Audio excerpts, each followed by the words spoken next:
I'm Dominique Lay, your neighborhood reporter in Waco. It's been 19 days since the Central Texas Humane Society and the City of Waco Animal Shelter has split. I was at the Animal Welfare Advisory Board meeting where community members spoke up about how the animals are doing and wondering when they'll be able to come back to the shelter to volunteer. I've spent so much time with these dogs, treating them like family, loving them, and you just don't care. Emotions were riding high at the Animal Welfare Board meeting as the community called on the board for action.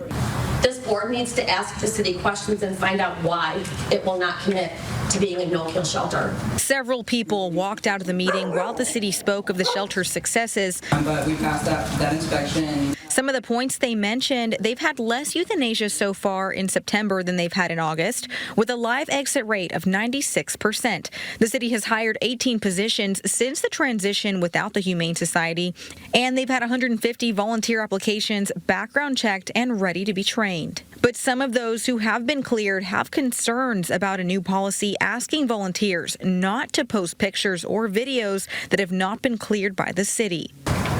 Is that a way to hide the dirty laundry of what's happening back here and keeping it out of the eyes of the community?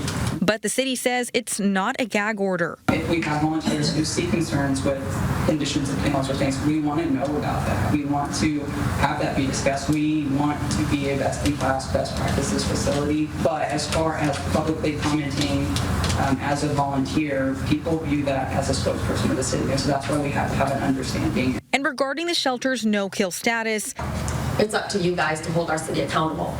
And why, before they even tried, they said we can't commit to no kill. Ashley Nystrom with the City of Waco calls that accusation a rumor. One of our driving goals at Circle Regional Animal Center is to eliminate the need for euthanasia for healthy adoptable animals. I asked Board Chair Cheryl Foster what they'll be looking for from the city moving forward. She says the volunteer processes and procedures is a priority, and she believes the City of Waco is committed to keeping the shelter no-kill. We, the board, the Animal Welfare Board, and I believe the city is absolutely committed to keeping that no-kill shelter status. That said, euthanasias will never be zero.